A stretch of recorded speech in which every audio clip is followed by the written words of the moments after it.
Look closely at this counter. Whether you are trading a crisp 10,000 shilling note for street food or transferring funds through a smartphone app, money connects every person and institution in East Africa. Operating a formal business or managing a bank account requires moving beyond the basic vocabulary of the marketplace into the specific terms used in contracts and institutional records. In this lesson, we will cover 3 practical skills: the exact vocabulary for different types of transactions, how to use emphatic grammar to ensure you get exactly what you pay for, and the math of drafting a functional budget. Mastering these formal terms provides the clarity needed to interact with banks and government agencies without relying on guesswork. This flowchart breaks down 2 major types of income. On the left is Biashara, a regular salary earned at scheduled intervals for your work. On the right is fidia. This is a one-time compensation payment, paid specifically to cover a damage, injury, or loss. A similar distinction applies to the money we owe the government. While tax is a broad concept, Kiswahili uses distinct words to identify where that money is going and who is collecting it. On the left, kodi refers to domestic taxes, like income tax or rent for a property. On the right, ushuru refers strictly to customs duties and tariffs. You pay ushuru at the border to authorities like the URA when importing or exporting goods. Knowing the exact legal term to use ensures you know exactly who you are paying and why, reducing the risk of a dispute with a landlord or a tax officer. At a bank, the customer, mteja, transacts with the teller, karani wa benki. Key actions are depositing, kuweka pesa, and withdrawing, kutoa pesa. Businesses might use a paper check, hundi, or secure a loan, mkopo, shown as capital entering the account.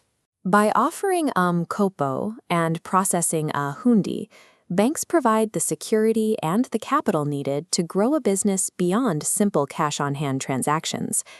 Imagine you are at the counter and the karani hands you the wrong denomination of bills or processes the wrong check.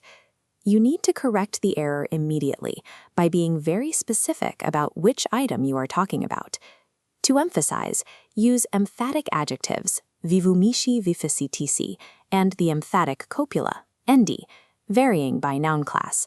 For money, pesa, iz class, duplicate the prefix. Hizi becomes zizi hizi, pesa zizi hizi, this exact money. For it is indeed, attach the suffix to form pesandizo. Pause the video. For kitabu, ki v class, apply the duplication rule to say this exact book, and the book is indeed the one. If you got kitabu kikihiki and kitabu dicho, you have the pattern. Internalizing these prefixes gives you precision. When you point and say pesa zizi hizi, you remove any ambiguity about which funds you are referencing. Once you have secured your funds, the next step is managing them. This chart represents a budgeti, a personal budget, with a limit of 10,000 shillings. It is divided into 3 columns: bida for the item, kiasi for the quantity, and bei for the price. We will start by listing our essential bida for a meal. We add mchele, or rice, nyanya for tomatoes, and vitungu for onions. Then we assign a specific kiasi, or quantity, to each item. Now we calculate the bei. We estimate the prices for each quantity and add them downward. We adjust our portions until the final total hits exactly 10,000 shillings, leaving no money unaccounted for. A written budgeti turns a vague plan into a mathematical reality. It ensures that your expenses are strictly limited by your actual income. This cheat sheet captures our 3 pillars: the specific vocabulary for bank and tax transactions, the grammar rules for emphatic precision, and the framework for a balanced budgeti. By combining these linguistic and financial skills, you are better equipped to handle formal bank services, resolve payment disputes, and maintain the financial discipline required to run a small business.